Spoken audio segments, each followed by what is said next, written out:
In at number 10, we have the Crystal Wyvern, and there are many reasons why I think that this creature should make the list, and the first reason for it is because of just how easy these things are to tame, but also just how useful they are on top of that as well. They pretty much just have the same use as the Wyvern, and they even have the hydration buff, although maybe not all to the most useful, as you know, you kind of need to like get those wings in the water without you actually touching the water. That's not the most useful thing for these creatures to have, but they do have it, which is, it's nice to have, I guess. And with the tame method being a passive one, it becomes a lot easier than a normal Wyvern tame. And yes, you do need Primal Crystal, which you know you get by knocking out a Wyvern, Crystal Wyvern of course, and you need to be level 65. I still think it's a lot easier than the normal Wyvern tame, and they're just so useful for general early game flying travel. And you might think, well, level 65 really isn't an early game level.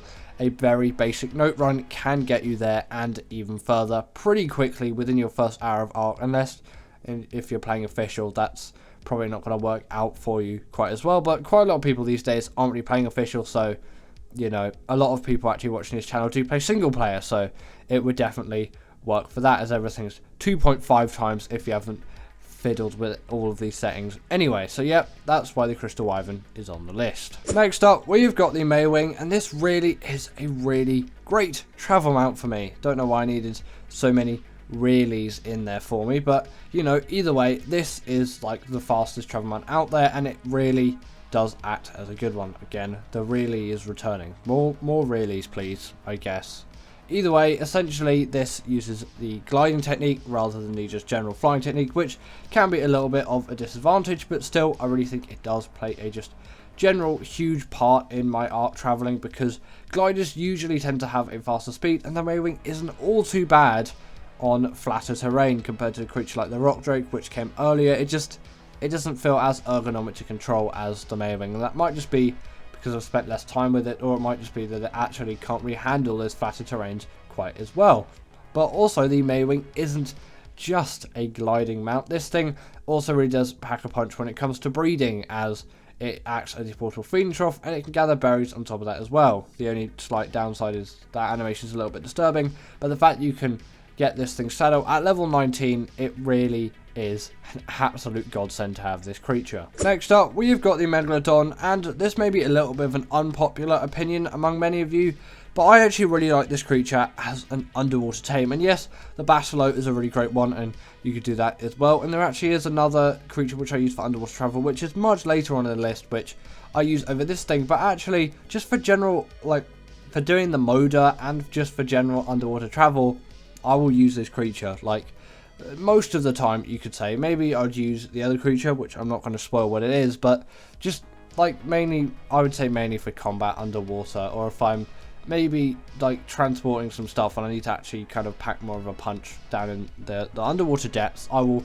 take a Megalodon with me, because I'm not going to take a Moda. They're just a bit too big and bulky for me, and although Basilote does work, it does have that depth limit, so no, not the friendliest, and a Megalodon really can fight back, apart from like electric eels and jellyfish, which it struggles with a little bit, but I still think, considering its size and its damage and the fact that it deals bleed, it's a really great creature to have. In at number 7, we have got the RG, and this creature really is a huge one when it comes to me and just my general arc day-to-day life, as this creature is so useful for just getting around the map and just getting things done, really. When you look at this creature and you look at how much metal it can transport because of that weight stat, and you look at how easy it is to tame, it really is a truly great one, which I can't not use at all in art. I have to use this creature. It's partly maybe some nostalgia reasons, because I've been using the RG for absolutely ages, but I really think this is like one of the best flyers in the game. It's a pretty good travel mount, although maybe not the quickest out there, and it really does pack a punch in the damage department, which you maybe wouldn't expect quite as much, because you know it's an RG. You wouldn't expect it to do that much damage. It can also carry creatures in its beak as well, which is kind of nice, but I don't really need to carry a Dodo around with me in its beak, so I don't really use that all too much. Its saddle also acts as a smithy, so if any of your metal stuff breaks along the way, you can always just repair that. If you have some metal ingots on you, it's not going to refine metal ingots like a Phoenix does.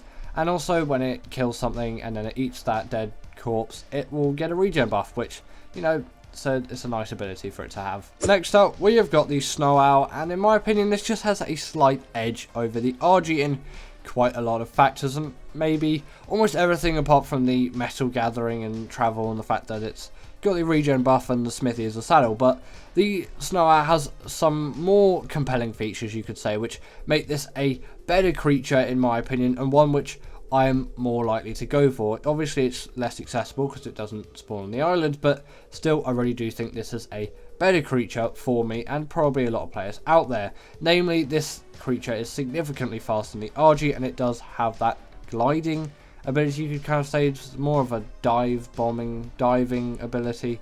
It's something along those lines. It's not really like a glide that a glider would have because it is a flyer, but it really does tremendously speed up these creatures. But it also has kind of a heat vision ability, which, you know, is actually quite nice to have for me as a PvE player, because if I ever lose a creature for some reason, like, I can quite easily find it. It tends to be wild, not really tamed ones, because I use creature find deluxe for that and I can just find them anyway. But still, in a pinch, just if you want to find a small wild creature around you, it's quite useful to have. You also want to crank that stamina, not just so they can fly long distances, but they can actually heal up dinos. They're essentially just a Daedon on steroids. You can't really use these things in like general standard boss fights because they don't allow flyers in, and obviously this thing's not allowed in. But for like just if you want to heal up our creatures, or if you want to heal up wild creatures, if you're taming something and then its health got really low because you just tranky it for ages and you just need to give it a break so you can continue tranking it, just heal it up with this creature and then you don't have to wait for ages, and then its torpor won't go down quite as much, and yeah, you're going to have a much more successful tame. And obviously if you feed the Snowowl pellets to Gachas, you really are going to get some insane loot. I know that has been nerfed since release, but still you can get some quite OP stuff. So I really do recommend the Snowowl if you've never had one already. Next up, in number 5, we've got the Shadowman, and this creature is just here for its insanely great mobility and just general overall skill in boss scenarios, combat scenarios, travel scenarios,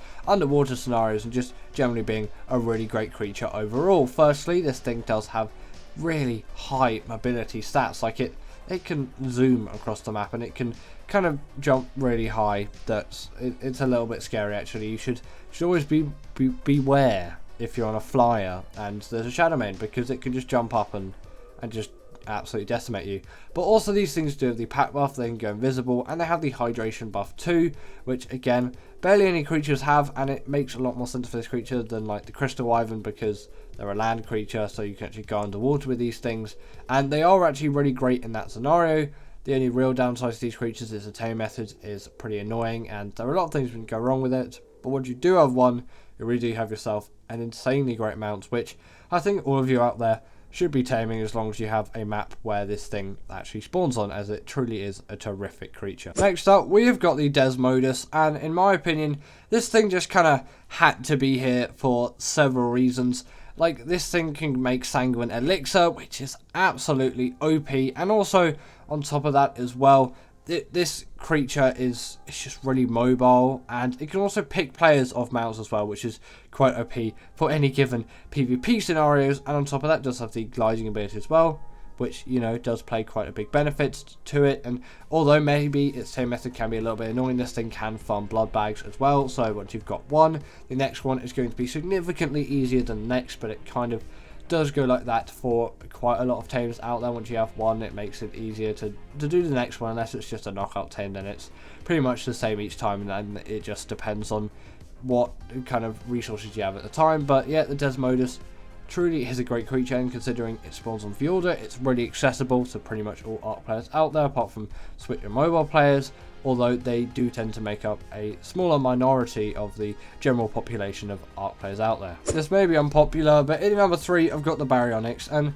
why am I putting this thing above the Desmodus? Well, I think it's more of a useful creature to me, and although that 30% on tames is such a cool ability to have, the usefulness of this creature being such a great caving mount to me, and considering how useful doing caves is in Arc compared to like getting 30% taming on a creature, to me the Bionic just seems like the better option, which I'd go for. I know it isn't a flyer and all of that, and maybe it doesn't have as many abilities behind it, but it's so invaluable for all of its caving abilities, and with its one kind of ability which it does have, it makes it pretty useful for the underwater caves, as it can stun creatures up to the size of a Megalodon. You see that a little bit later in the B-roll, and considering it's got pretty good health, pretty decent damage, very good mobility, especially for a carnivore, but it does make sense considering its size. It's really good underwater as well. It's got actually some pretty decent speed on it, which again does make it a really great caving mount, as you do probably want quite a quick creature. What even? It's like I've got a dysfunction with saying R sounds, but yeah, that's why I put the Barry at number 3. Feel free to disagree with me. It's just my opinion really on this creature. I really like the Barry. At number 2, we have got the Stalker, and in my opinion, this is the best ocean creature. And you might not think of it like that, but for me, this is the epitome of ocean travel. This creature absolutely soars under the water, and although in this bureau I've got absolutely nothing which shows this actually being underwater, I only skim over the top of it. I'll probably have to change that when these things come out in ASA, or I might just redo the B-roll for this creature at some point, because I really do use these things for underwater travel a lot. They can quickly get away from electric eels and jellyfish, which again makes them quite useful for that job, because they are absolute pests of the ocean and you're not going to have a good time if you encounter one of them. These creatures also just on the land as well really do have quite a lot of speed behind them, which really again does benefit them quite heavily. And also on top of that, if you're on Gen 1, you can get some hexagons out of these things by doing some missions with them. And I've actually done the alpha mission for the bog race. I know maybe not the biggest achievement, but you could definitely fly the Stalker once you've done that. I'm a little bit rustier now just for general travelling around, because I mainly just use these things for underwater travel, and that's what I prefer them for, and that's kind of what I use these creatures for. But they are just packed with loads of other abilities as well, and you kind of turn into Spider-Man when riding this thing. And also their tame method is the exact same as the Desmodus. I should really say it the other way around, because obviously this creature came first, and thanks to the Desmodus actually being able to get loads of blood bags, it also does make Stalker taming a lot easier. So I do actually really thank that creature for coming out and allowing Stalker tames to be easier, because it really is a great creature. And finally, in at number 1 is the Donus, and this really does just play such a huge role for me in just general amazingness of Ark creatures.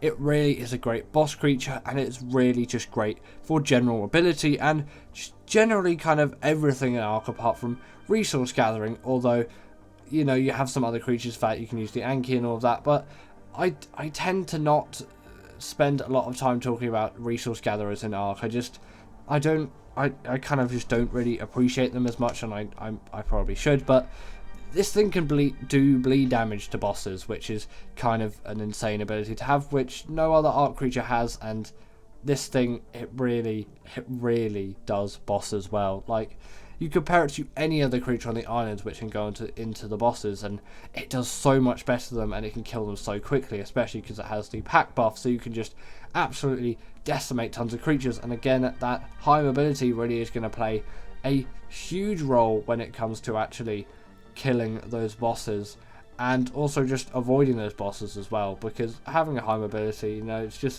it's easy to get away from things, and you can kind of deal more damage just by hopping around it. You can it's not in most cases, but still there are some cases where that tends to work. It's mainly just for dodging stuff rather than dealing more damage, but also you can just see they're great for just general traversing of normal maps too, which again does play a huge benefit, and they can just be used as like normal travel mounts, and especially considering how easy they are to tame, they really are a no-brainer, and I think everyone should be taming themselves a Deinonychus. But anyway, that is the end of today's video, and I really hope that you enjoyed this one, and as always, comment down below, what is your must-have Ark tame? Do you agree with this list? If not, comment your top 10 down below, and as always, I'll see you all later.